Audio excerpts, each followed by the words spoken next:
Good morning, good afternoon, good evening, whatever time you guys are watching this. I am doing something to the Corvette today that I have not done for about 7 or 8 years. I don't even remember doing it. Like, I don't remember the actual steps I took to do it, so I actually had to, look up online again just to kind of refresh my memory.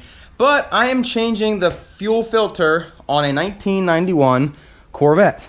Now, there's lots of different people that say lots of different things, whether it's right or wrong, blah, blah, blah.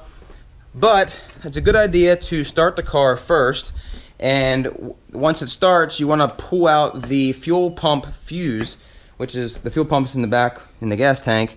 This way, once the fuse is pulled, the fuel pump will stop pumping fuel to the engine, and then the engine will eventually stall itself. This way, there's no pressure in the fuel line. So once you start the car up, you'll see here, this bottom right fuse, it says FP, which is fuel pump. And once I start it, my dad's gonna come out here and he's just gonna pull this out while the engine's running, and then the engine will eventually shut off. So we're gonna do that right now, and I hope this job goes smooth. It says if someone's experienced working on cars, 20 minutes. If you're not experienced, an hour, but my dad is here, right there coming out. And as most of you guys know, he does do a lot of the work, but I do help sometimes, and I plan on doing most of this job myself. So let's get started. Alright, so I'm going to start the car, and then my dad's going to pull the fuse out.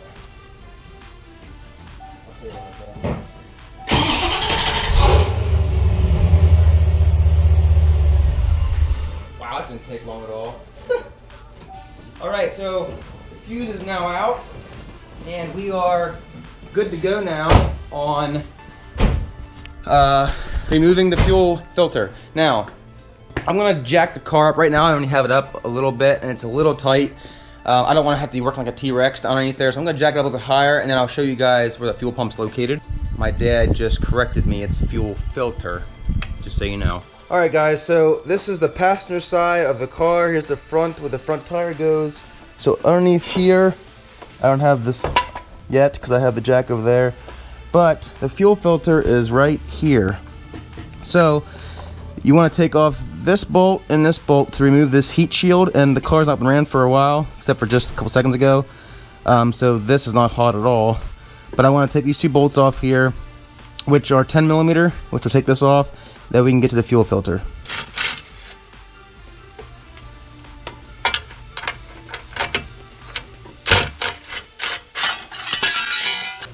I wanted to actually get a wrench on here that fits well, because obviously I don't want to strip anything, but I couldn't get one that fit perfectly, so I'm using a crescent wrench. But you want to put that on the nut that's actually on the fuel filter itself, and then you want to get a 5/8 on the actual fuel line itself, and then you can start to loosen that up. Alright, it just broke loose.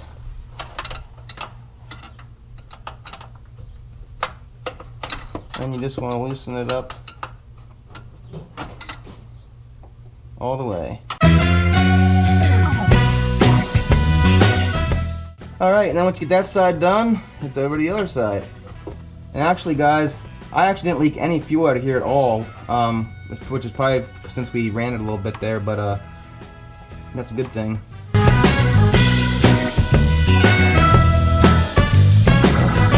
My dad's getting me a little cup.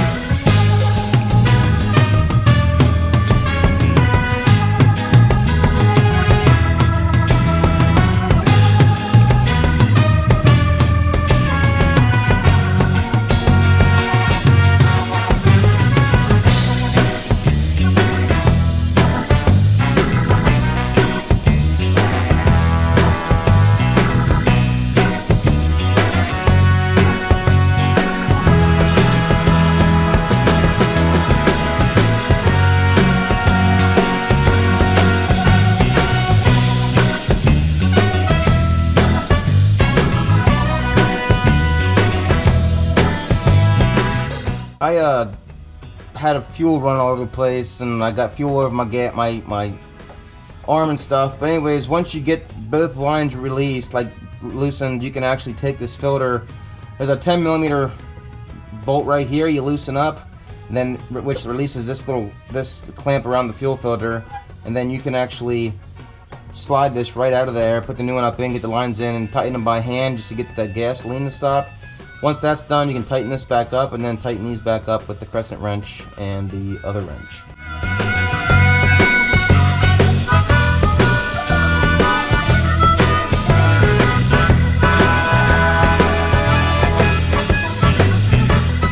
Alright, and there you guys have it.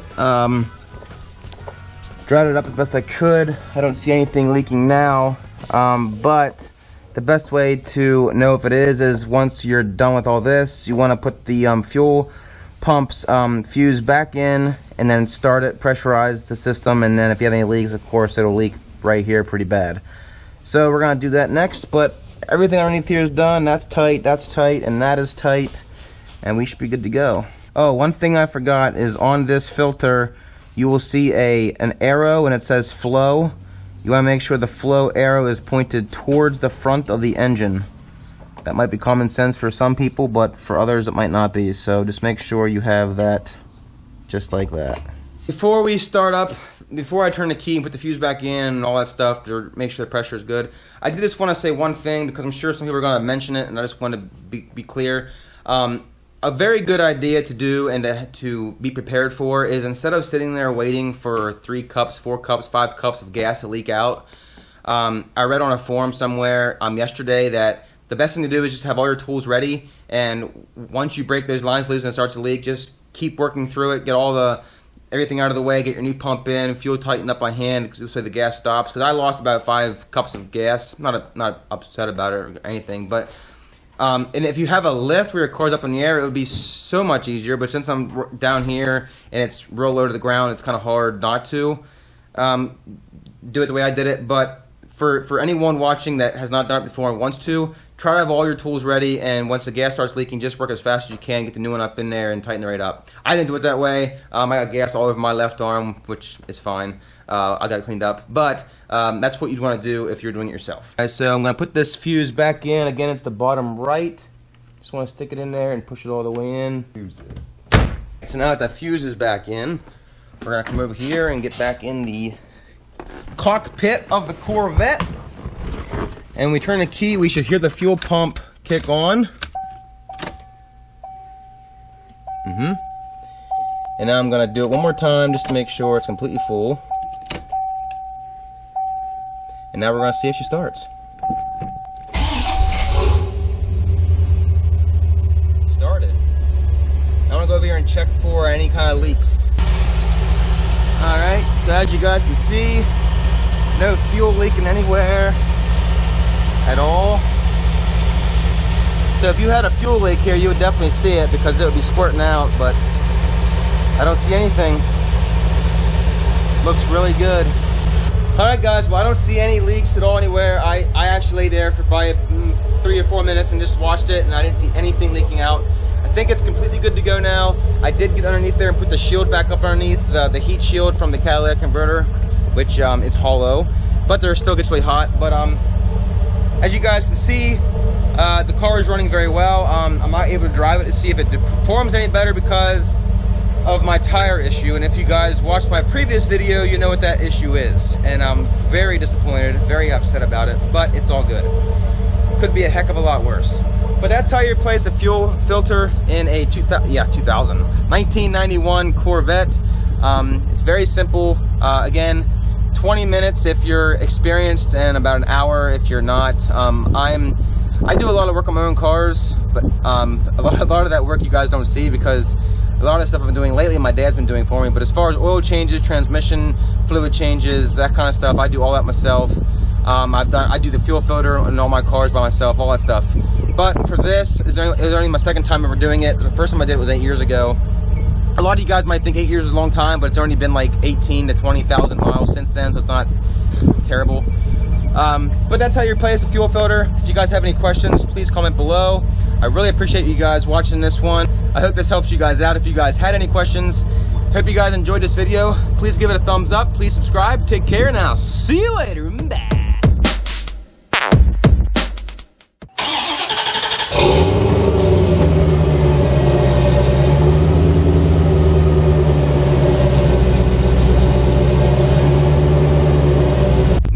here to drive the car since I replaced the fuel filter. I want to see if I can notice any kind of power performance increase or anything.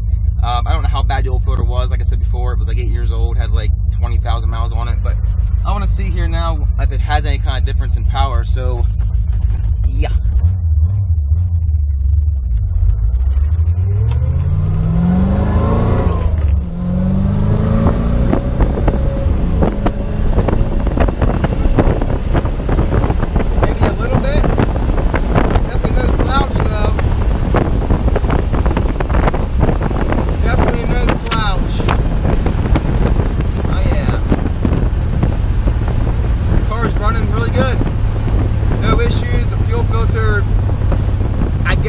I guess it improved it. I mean, I don't know, but it definitely did not lose power. It definitely feels delicious, if that is a way to describe a car. I don't know, but yeah. So I think the fuel filter being replaced. Obviously, everyone knows they should be done anyways. On my Jetta, I do it every 10,000. On this, it was like 20,000, but I'm not sure what they recommend. But definitely feels good. It's really smooth. It's not bucking at all, no hiccups.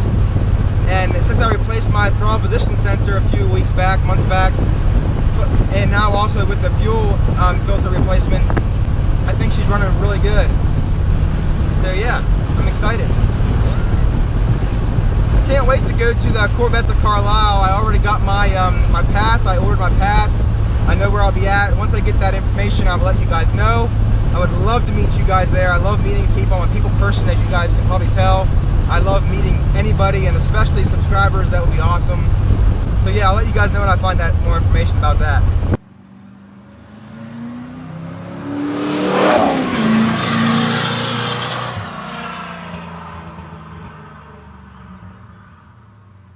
I just got back from that drive that you guys just saw. She is running excellent. No spitting and sputtering, nothing's wrong with the fuel as far as I can tell. It's got plenty of power. She's running great. The fuel filter was very easy to replace, as you guys saw. It just takes a few time, and like I said before, just make sure you have all your tools ready and just get in there, get her done. You're gonna get gas on your arm more than likely, but it washes off. At least it's not diesel. It takes 20 years for it to wipe off or the smell to come out. Anyways, I hope you guys found this video informative. If you did, please give it a thumbs up. If you didn't, please give it a thumbs up. Please subscribe. Take care now. See you later. I hope it helps you guys out if you have any questions. All right, ladies and gentlemen,